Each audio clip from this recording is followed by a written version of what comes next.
তো নমস্কাৰ বন্ধু বান্ধৱীসকল, অন্য এটা নতুন ভিডিঅ'লৈ প্ৰতিজন ব্যক্তিক স্বাগতম জনাইছোঁ।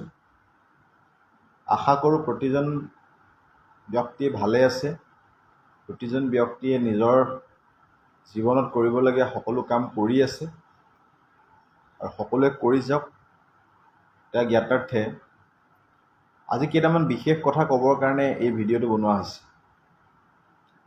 তো সচৰাচৰ কিছুমান সৰু সৰু কামে আমাক বহুত ডাঙৰ ডাঙৰ বিপদত পেলাই দিয়ে আৰু কিছুমান ডাঙৰ ডাঙৰ কামেও বিপদত নেপেলায়।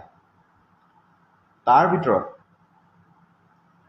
এটা খুব গুৰুত্বপূৰ্ণ কথা, যিটো কথা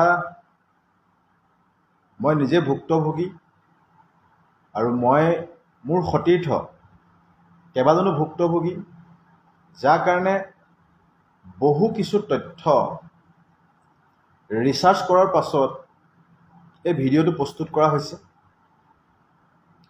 তো যদি আপোনালোকে ভাল পায় লাইক কৰিব আৰু আপোনালোকৰ মতামত কমেণ্টৰ জৰিয়তে জনাবলৈ নাপাহৰিব। আহক বন্ধুসকল, আজি ভিডিঅ'টোৰ সম্পৰ্কে ডিছকাছ কৰোঁ। প্ৰথম কথা হ'ল ইঞ্চুৰেঞ্চ। ইঞ্চুৰেঞ্চ প্ৰতিজন ব্যক্তিকে প্ৰয়োজন। ইঞ্চুৰেঞ্চ কেইবা প্ৰকাৰো আছে। লাইফ ইঞ্চুৰেঞ্চ আছে, হেল্থ ইঞ্চুৰেঞ্চ আছে, মটৰ ভেহিকেল ইঞ্চুৰেঞ্চ আছে, বাইকৰ ইঞ্চুৰেঞ্চ আছে আৰু টাৰ্ম লাইফ ইঞ্চুৰেঞ্চো আছে। বিভিন্ন ধৰণৰ ইঞ্চুৰেঞ্চ আছে, কিন্তু ইঞ্চুৰেঞ্চ প্ৰতিজন ব্যক্তিকে প্ৰয়োজন। প্ৰতিজন ব্যক্তিয়ে ইঞ্চুৰেঞ্চৰ জৰিয়তে লাভান্বিত হ'ব পাৰে। কিন্তু বন্ধুসকল, আপোনালোকে ইঞ্চুৰেঞ্চৰ জৰিয়তে তেতিয়াহে লাভান্বিত হ'ব পাৰিব যেতিয়া এই কামকেইটা আপুনি ভালদৰে কৰিব। সচৰাচৰ দেখা যায় আমাৰ চাৰিওফালে বহু ধৰণৰ ইঞ্চুৰেঞ্চ এজেণ্টে কাম কৰি আছে। মই নাম ক'ব বিচৰা নাই, কিন্তু হ'লেও সচৰাচৰ কৈ দিছোঁ কেইটামান ইঞ্চুৰেঞ্চৰ নাম: Life Insurance Corporation of India, HDFC, Axis Max Life term insurance, Policybazaar, etcetera etcetera. প্ৰতিটো ইঞ্চুৰেঞ্চ কোম্পানীয়ে মানুহক সুবিধা দিবৰ কাৰণে কাম কৰে। কিন্তু এই ইঞ্চুৰেঞ্চ কোম্পানীবিলাকে ডাইৰেক্টলি আহি ইঞ্চুৰেঞ্চ মানুহক নকৰায়। মানুহক ইঞ্চুৰেঞ্চ কৰাবৰ কাৰণে কিছুমান এজেণ্ট নিয়োগ কৰি থয়। আৰু বেংকবিলাকো আজিৰ ডেটত ইঞ্চুৰেঞ্চ নামৰ এটা পাৰ্ট তেওঁলোকে এড কৰিছে। সেই ইঞ্চুৰেঞ্চ নামৰ পাৰ্টটোক চাবৰ কাৰণেও কিছু কিছু এমপ্লয় ৰখা হয়। কেতিয়াবা হয়তো আপোনালোকৰ জীৱনটো ঘটিব পাৰে বা ঘটিছে কেইটামান সৰু কথা।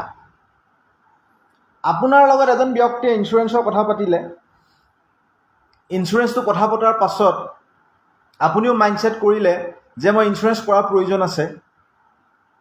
কিন্তু সেই ব্যক্তিজনৰ আপুনি যে ইঞ্চুৰেঞ্চটো কৰাৰ প্ৰয়োজন আছে, হয় আপুনি ইঞ্চুৰেঞ্চটো মাৰ নামত কৰিব, হয়তো আপোনাৰ সহধৰ্মিনীৰ নামত কৰিব, হয়তো আপুনি হাজবেণ্ডৰ নামত কৰিব, হয়তো আপোনাৰ ল'ৰা ছোৱালীৰ নামত কৰিব। ইঞ্চুৰেঞ্চটো কৰাৰ সময়ত আপোনাৰ ID প্ৰুফ আৰু এড্ৰেছ প্ৰুফ থকাটো খুবেই প্ৰয়োজন। তাত নাম, এড্ৰেছ, কণ্টেক্ট নাম্বাৰ আৰু মেইল ID, এই চাৰিটা বস্তু, আৰু লগতে আহিব আপোনাৰ চহী বা ছিগনেচাৰ। এই বস্তুকেইটা যদি আপুনি সঠিকভাৱে দিয়া নাই, আপুনি ইঞ্চুৰেঞ্চ কৰিছোঁ বুলি মটিভেট হৈ থাকিব পাৰিব, বা ইঞ্চুৰেঞ্চ কৰিছোঁ মই জীৱনত কিবা এটা পাম বুলি মটিভেট হৈ থাকিব পাৰিব। জীৱনত কেতিয়াও আপুনি নাপায়। সেইটো লিখি থৈ দিয়ক। কিয়? কিছু কিছু জেগাত এজেণ্টৰ টাৰ্গেট, কোম্পানীৰ টাৰ্গেট ফিলফিল কৰিবৰ কাৰণে কিছুমান এজেণ্টে কি কৰে, সাধাৰণ মানুহৰ জীৱন ধ্বংস কৰি দিয়ে। তেওঁলোকে ক'ব যে আপুনি ইঞ্চুৰেঞ্চটো কৰক, চহীটো মানুহজন নহ'লেও আপুনিয়ে মাৰি দিব পাৰিব। চহীটো মানুহজন নহ'লে আপুনি মাৰি দিব পাৰিব, সঁচা কথা। কিন্তু আপুনি ইঞ্চুৰেঞ্চটো কৰোঁতে চহীটোৰ ইমান মান্যতা নহয়।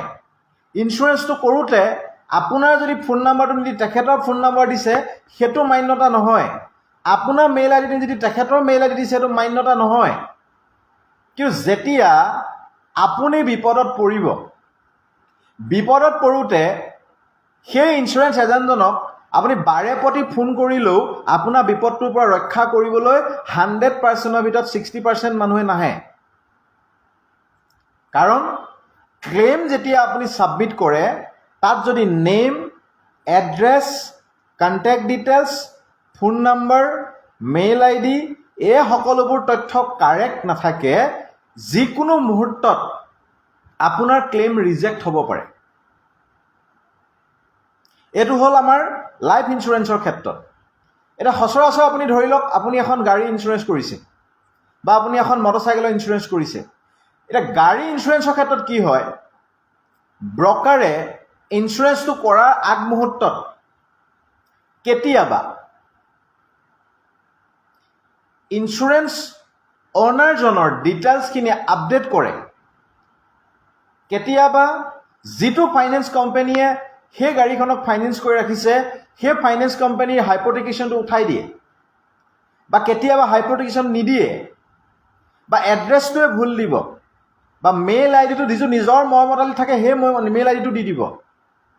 কিন্তু যেতিয়া আপোনাৰ গাড়ীখন ইনকেছ এক্সিডেণ্ট হৈ গুচি গ'ল, আপুনি যেতিয়া কোনোবা এটা অথৰাইজ ডিলাৰত গৈ পেলাই ইঞ্চুৰেঞ্চ ক্লেইম ছাবমিট কৰিব, তেতিয়াই আপোনাৰ কণ্টেক্ট ডিটেইলছ, আপোনাৰ এই যিটো ভুল হৈ আছিলে এই ভুলটোৰ কাৰণে আপোনাৰ ক্লেইম ৰিজেক্ট হোৱাৰ 100%ৰ ভিতৰত 99% কিন্তু গেৰেণ্টি থাকে যে আপোনাৰ ক্লেইমটো ৰিজেক্ট হ'ব পাৰে। তো বন্ধুসকল, এই কথাকেইটা মই এইকাৰণে জনাইছোঁ, এই কথাকেইটা দেখাত খুবেই সৰু কিন্তু ইয়াৰ ইম্পেক্ট বহুত ডাঙৰ। আৰু যদি কোনোবা ব্যক্তিয়ে জীৱনত এনেকুৱা সৰু সৰু কামত ক্লেইম ৰিজেক্ট হৈছে বা আপুনি জানিছে, তেতিয়াহ'লে আপুনি প্লিজ কমেণ্ট কৰি জনাব পাৰিব। ইয়াৰ সম্পৰ্কত এটা ডিটেইল ভিডিঅ' মই ইউটিউব যোগে আপোনালোকৰ কাৰণে আগবঢ়াম। পুনৰ লগ পোৱাৰ প্ৰতিশ্ৰুতিৰে আজি ক'বলগীয়া ইমানেই। Thank you. জয় হিন্দ, জয় অসম, নমস্কাৰ।